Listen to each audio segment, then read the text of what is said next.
How long have you been with the university? So I'm pioneer staff number 11. I was hired to brand the university first. Yeah, then as we build up into sustainability, and my president noticed my interest in sustainability, and Mhm. we started our sustainability department. So therefore, I'm the chief sustainability officer now. Hello and welcome to Green Shift. I'm your host, David Austin, and together with my co-host, Dr. Victor Nian, founding co-chair of the Center for Strategic Energy and Resources, we try to make sense of sustainability. As you just heard, our guest, Ms. Corinna Choong, is the Chief Sustainability Officer at the Singapore University of Technology and Design, SUTD, and is a pioneer at the school, where she leads the university's environmental responsibility efforts and sustainability initiatives in alignment with the UN Sustainable Development Goals. And she also spearheads the development of the SUTD Sustainability Center. We asked Ms. Chong to tell us how SUTD approaches sustainability through the lens of design, technology, and research, and why this matters for Southeast Asia's bigger energy and climate picture. At the Singapore University of Technology and Design, we call SUTD. So design is at the core of everything we do. So we are the first university in the world to embrace both design and AI as its foundations. So sustainability here is just not a side project, but integrated across research, education, and campus operations. Our approach, which is defined by sustainability by design, leverages on advanced technologies, including AI, to tackle climate challenges with creativity and rigor. So the urgency is very clear. The world is struggling to stay within the UN's minus 1.5 degrees C climate target, while Southeast Asia is both one of the fastest growing and most climate vulnerable regions globally. So with this complexity, right, it makes innovation in sustainable technologies not only necessary, but really existential for our region's future. Yeah, that's how we feel about it too. This is a existential problem Yes, we're dealing indeed. with. I Yeah. mean, we are dealing with hard cold everyday flood, storm, and craziness. Yeah. Well, I wanted to ask you, moving on, because Singapore itself is described as a living lab a lot of times, and companies come to Singapore to like test out their innovations. What role do you see SUTD and institutions like it playing in positioning Singapore and the wider region as leaders in sustainability design and planning? Yes. So the problems and the challenges of sustainability are so vast, right? That no one organization or institution or even government can address it fully. So we must just be responsible citizens and do our part and do our part with impact. And SUTD was founded in 2009 with architecture and sustainable design as one of our four educational pillars. And over the past 15 years, we have built a strong track record of urban and sustainable design innovations. Our research collaborate closely with government agencies and companies to pioneer solutions such as AI-powered master planning tools to help cities use land and transportation and energy more efficiently, place-making strategies that integrate the needs of both young families and aging populations into parks and public places, and even nature integrated urban design that balance the ecological resilience with livability. And so there are many, many examples of how we work with different agencies to impute and help them use science-based approaches to the challenges of sustainability. And through these projects, Singapore becomes a test bed, and the lessons are learned are scalable to larger cities across Southeast Asia and beyond. And you mentioned some of the kind of nature-based solutions, reducing carbon intensity or things like that. Is there an example that you could tell us about that you've done that incorporates nature in the design? So in SUTD, you know where we are, right? We're in Changi, we're next to the airport and next to the Changi Business Park. The piece of land that we built on like empty. Then Mm. we built our campus on it. And over the years, we have tried to keep the greenery as much as possible. But as it's Singapore has always been green. But the question is, how does it contribute to the heat or the thermal comfort, biodiversity, and even the island heat effect? We have quite mature trees, but last year we also planted another 258 trees across the campus. Since we planted the trees, we have also institutionalized the research to track the shade and the thermal comfort the trees provide. Okay, so that's one research. Another one is the biodiversity. So we are a living, breathing campus, right? There are people walking, running, living, studying, and living on campus. But we try to preserve the biodiversity by having the water platform, the bushes, and then the trees in a very staggered manner, and commissioning a biodiversity baseline to measure what kind of flora and fauna we have on campus. So it's very interesting because we found that in our mini campus, SUTD is the smallest campus in Singapore, right? But we already have 280 species of flora and fauna, and out of which 14 of them are actually on the conservation watch list. So, I mean, I'm a Singaporean. I have never seen the imperial green pigeon in my life. Then I found it on campus. And then we also have the very rare buffy owl, which only lives in the East Coast in Singapore and Hmm. is a resident in the grounds, as well as the blue kingfisher, okay, Okay. which lives at literally between the hostels and the faculty housing. So you see, Really? oh, it fly through. So it's really very beautiful. Hmm. And at the same time, we are protecting the rarity and the biodiversity of the nature. Yeah. Has the study been going on long enough to find anything else? Like when you talked about the heat comfort level, does this allow lower energy use because cooler ambient temperatures? This is a multi-pronged study, multi-year.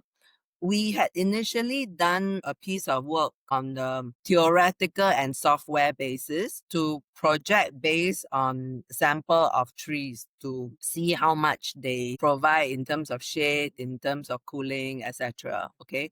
So the theoretical research yielded at least 1 degree Celsius drop in temperature, which is a lot. Okay. So now with the trees that we have planted, we are tracking its growth over the years to make sure in reality it delivers that thermal comfort.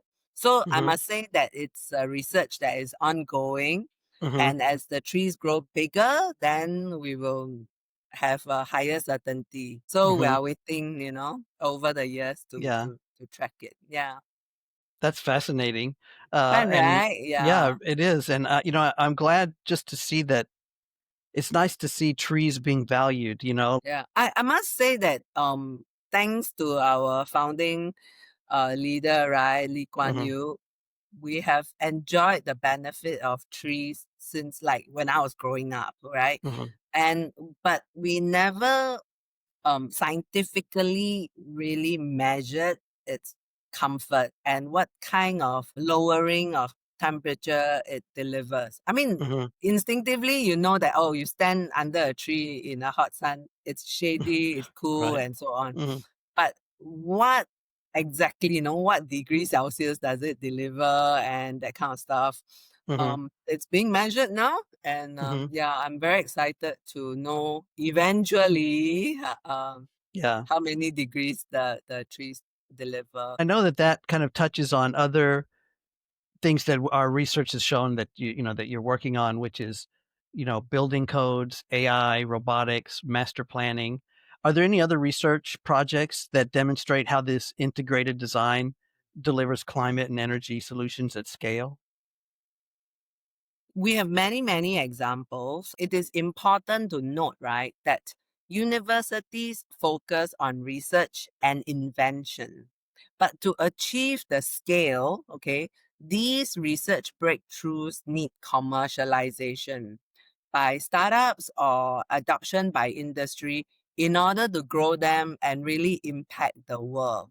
So one example that I want to share with you is the SUTD arid radio sonde. The arid radio sonde is the winner of the James Dyson Global Sustainability Award. Okay.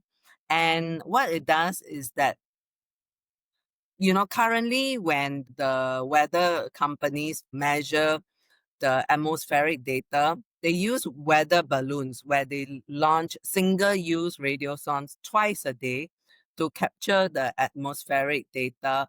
And then the balloon kind of collapse and then land on the ground somewhere, okay? And they lose it. So what happens is that they lose the data and they pollute the environment, okay? So every day it costs about 520,000 US dollars in daily global detection. So the arid radiosonde has a nature-inspired design. So it guides the radiosonde back to the original location so that it can be picked up for reuse and hence reduce environmental impact and costs. It is now looking for donations or company adoptions to commercialize it so that it can spread around the world. So that is an invention waiting for commercialization.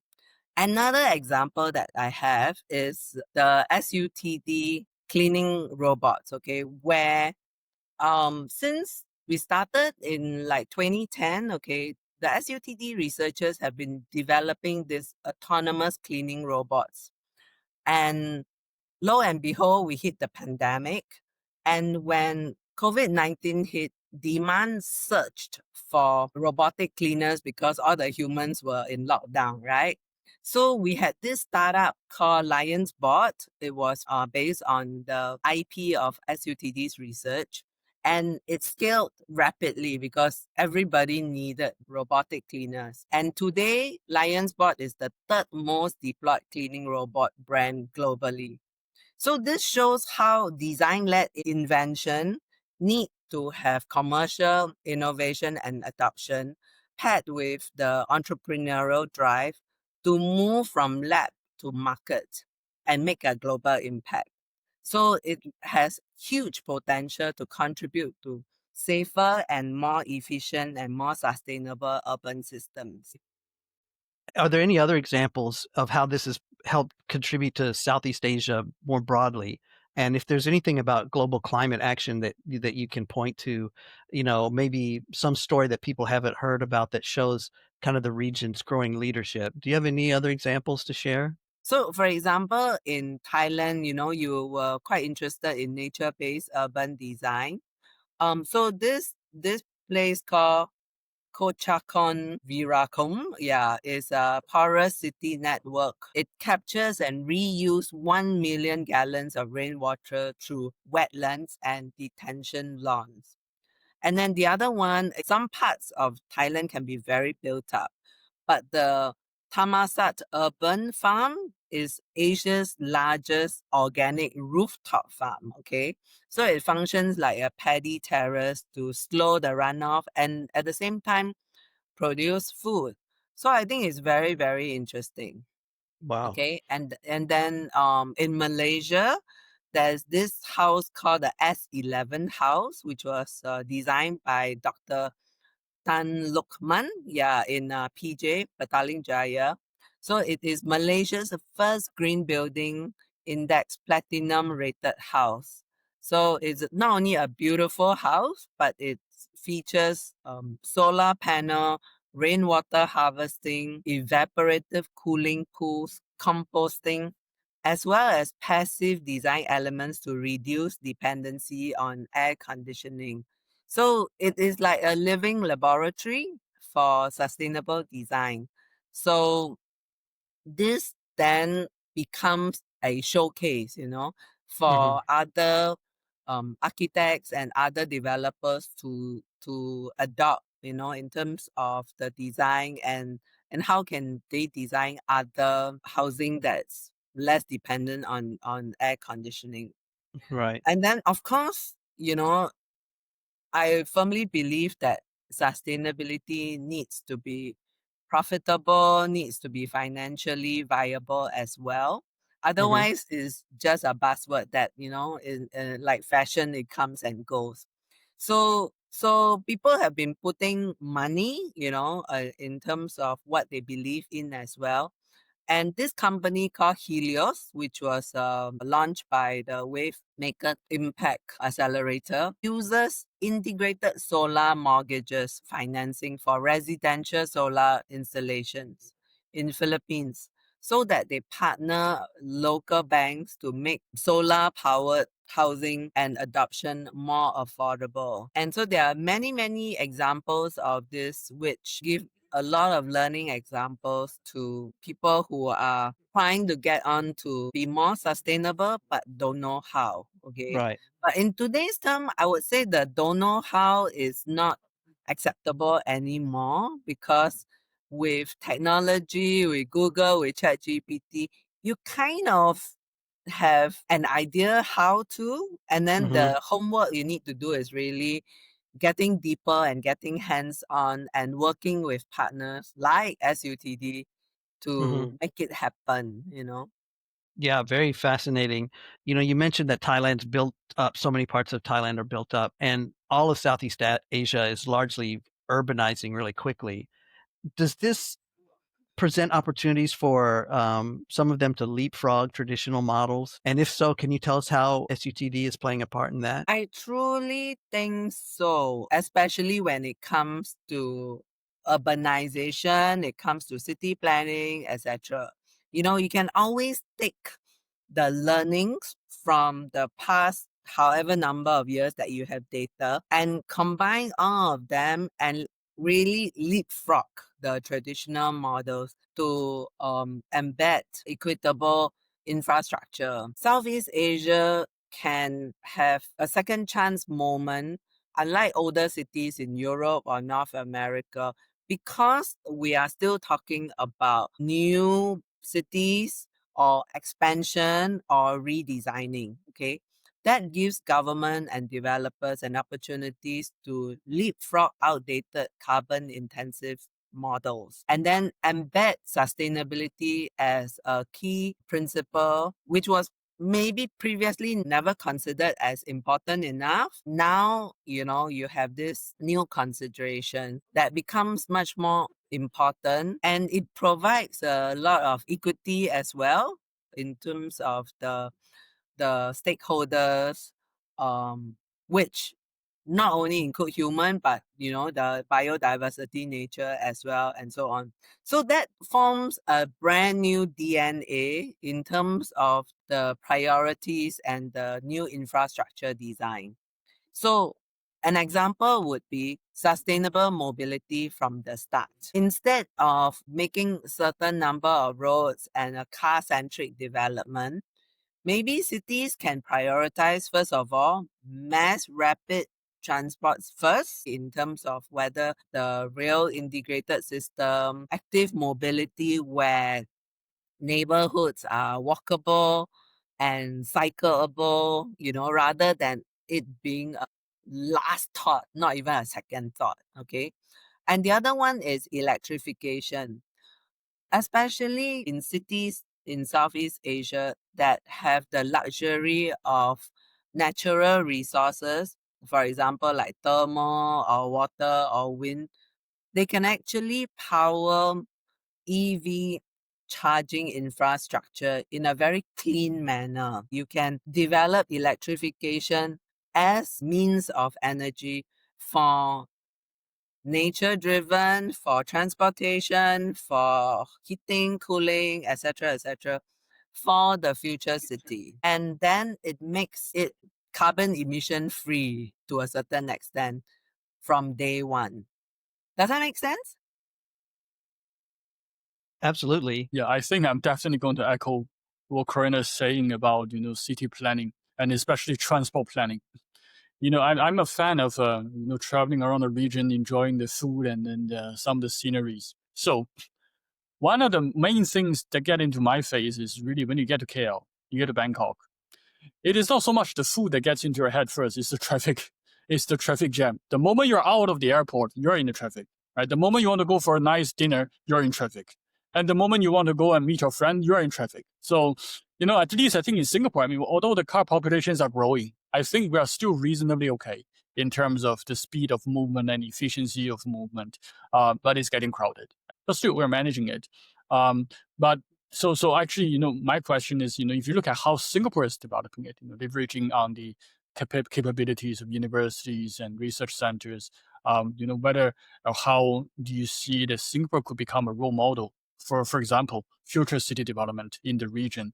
I mean, of course, we already have a Tianjin Eco City, right? If you call that as one of the replications of Singapore's success, then how do we bring this to our neighborhood in the region? Yeah. So although Bangkok's traffic is quite crazy, right? They have done something quite miraculous about it. In the Sukhumvit, in front of the various hotels Mm. like the St. Regis, Hyatt, etc., Mhm. they have the train line that Yes. enables people to travel already, Hmm. but they added to the train line the walking bridge, Yeah, the one on the right? below. Yeah, So yeah. yeah, exactly. So tourists can just walk from one place to another without even getting onto the train. And Yes. they can shop in city center, go for their meals, whatever, the normal things that people go to Bangkok for, all within that 15 to 20 minutes walk. Yeah, Yes. so you skip the jam totally. And I think that is a very ingenious way of addressing the traffic issue.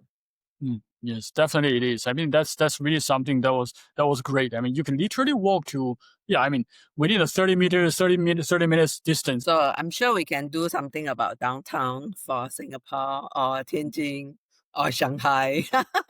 That openness to explore breakthroughs Mhm. and break down the what I call traditional barriers would be Yeah. really very interesting and very beneficial. Okay, well, let's talk about barriers. You mentioned earlier how the excuse that you don't know how is not really an excuse anymore. The knowledge is out there, and if people want to educate themselves, there's so many resources.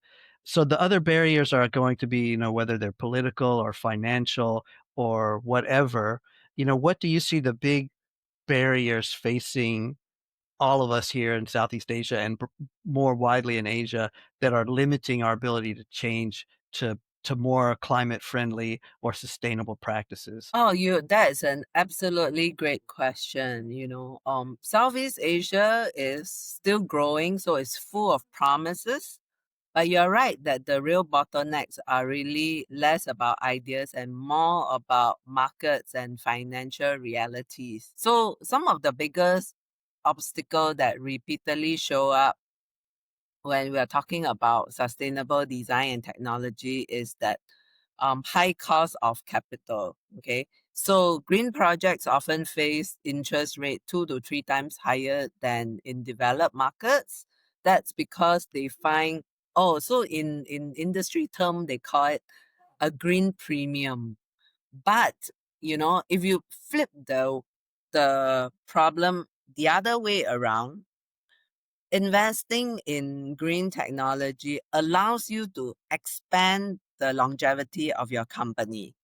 It allows you to exist longer on earth. Okay, for those people who are interested in the next generation and the next generation, it actually benefits your future generations, whether you are giving the company to your next generation or just making sure that your great grandchildren can breathe clean air in our world.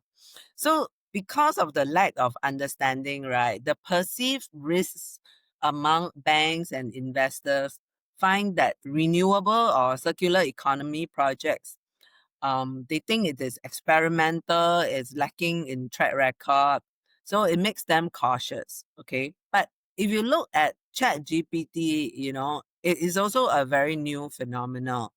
And you look at NVIDIA, it's also a very new company. So previously it was considered experimental, but see now today is like the hugest company on earth, right? So it's a matter of having the foresight to invest, number one. And of course, the companies themselves need to deliver, which is where the universities, the government, the companies, and the public need to work together. And we can do it in a way that is more bite-sized, we can do small scale fragmentation, and then they deliver success and it builds confidence. And you can do that cookie cutter approach. When it's spread across the world, right? The examples I shared across Southeast Asia, there are many, many different innovations.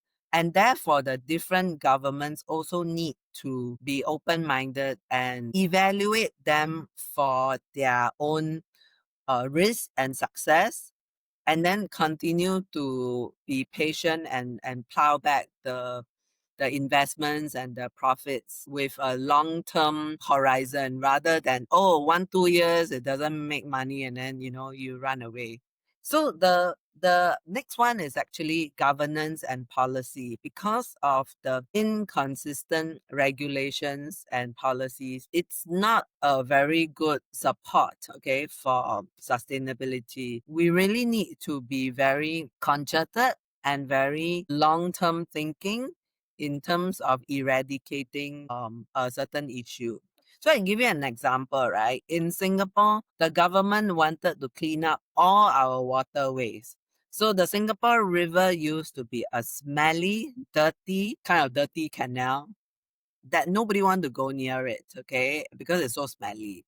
But, then Prime Minister Lee Kuan Yew said that, okay, we'll take the next 10 years to clean up our waterways. And that included a very systematic approach of who are the pollutants, remove them, change them, improve their technology, improve the industry, and clean up, and certain law enforcement, no littering, no dumping into the waters, etc., to make it come together and work together.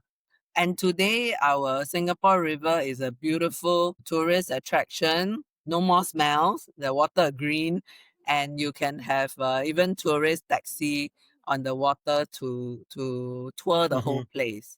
So that whole infrastructure and systemic approach to the sustainability issues need to be adopted by the government, by the companies, by the rich investors to come together and make it work. Okay? Yeah, that's That help? excellent Yeah. description. Yeah, a wonderful description.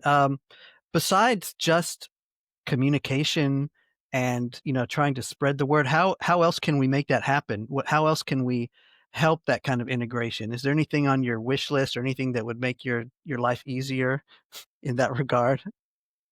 Yeah, like I said, scaling requires blended finance, mixing private, public, as well as philanthropic capital to start the engine going, or to even develop the engine, as well as stronger regional governance, because we totally acknowledge that Singapore is very small, right? Whatever we can do at a very small scale. But the atmosphere is huge, the world is huge, and therefore that collaboration across governments, across country will be very important. And where universities like us come in, right, the design approaches, the innovations, the inventions will address the technological needs as well as the human research and impact on the world that comes together to work in terms of addressing the sustainability challenges. I think maybe since you're on this topic, maybe I would just say that um, right now, actually, what's connected to financing energy transitional, financing low carbon projects. One of the key issues that everybody likes to talk about is really the taxonomy. So, what's the sustainability criteria so that we can really put some projects onto sustainable financing or green financing? So, for example, what projects truly qualify to become green, and what truly qualifies to be low carbon. Right. So actually, what that's actually connected to one of the work that we are doing at CSER. One of the things we are working with some of the collaborators, including Class Society, is to define sustainability. Right. So the idea is to come up with a systematic set of criteria in which we can qualify energy systems or energy products, whatever way you see them, and then to say that okay, this is the criteria, this is the assessment framework, and then if you follow that assessment, and if the project truly satisfies all the criteria, then yes, they're qualified for sustainable financing. But then there is the issue is then, quickly when the bank will say, okay, you might have your own sustainability criteria which you justify, but then these may not be compatible with the kind of sustainability criteria that the European folks or other countries have. So there you create, we kind of creates a discrepancy between what's here and what is there. And then the thing is, if you understand the local context, you quickly realize that actually whatever is happening in Europe, maybe you consider that as golden reference or golden or best practices. They may not be applicable in the regional context. So that's where sometimes project gets stuck to say, okay, can we finance it under favorable terms, or can we not, finance it under other terms? So, really, this is the kind of conversations that we keep having with project developers in the region. The local realities are very important because in Europe and in maybe even in the US, okay, humidity is not an issue. But in many Asian countries, the very high humidity really drive people nuts, and also the longevity of material and things like that. So that is something that maybe people don't associate with, but is a very big reality for us. Yeah.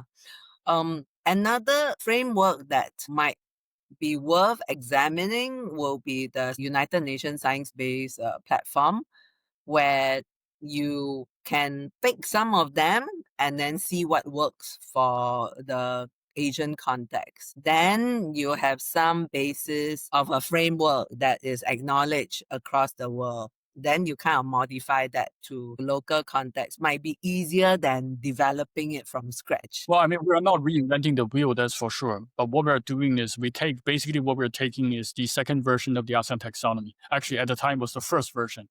And then we had some discussions about, what could happen in the second version. And then it came out. And then we look at it and we were thinking, okay, so maybe there is additional work that needs to be done on top of that. And then of course, so this is where we have that discussion about in the area of so-called sustainable marine fuels or low carbon marine fuels. Right? So what's low carbon? There's also the discussions about specific options like methanols, nuclear, whether those can be considered as sustainable fuel or sustainable projects to be financed under green financing. So if the answer is yes, what's the criteria? If the answer is no, you have to reject these options in the regional context. Yeah, so that's where we kind of started the whole discussion study about. Sure. Yep, and it's an ongoing struggle for all of us. I'd like to know your kind of perspective on the youth or the people passing through the university. How are they facing these challenges, and what advice do you give them as they pass through your doors there?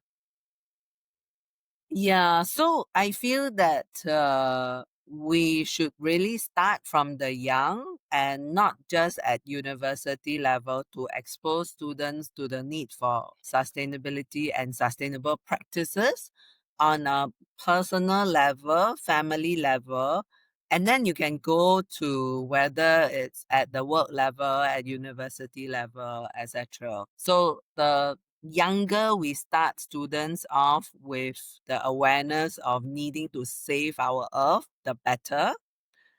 And then for the young people who is working in the research now, okay, my message to the young researchers, policymakers, and students and business leaders will be this, okay, that we should design boldly, act locally because there are local challenges, and we need to collaborate regionally, okay?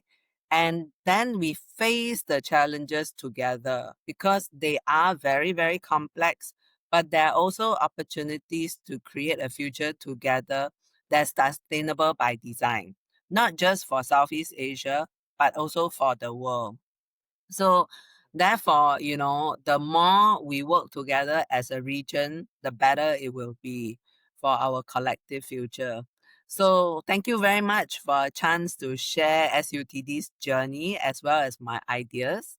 So I hope that they will spark even more ideas and partnerships that will carry this work forward. Yeah, definitely. We believe this is definitely the conversation that we enjoy the most. I really hope whoever's listening to us will not only just learn from the conversations, but also take actions. I think that is what we are really looking forward to. And thank you so much, Corinna, for sharing your thoughts with us. No, thank you, Victor. Thank you, David. It's a pleasure.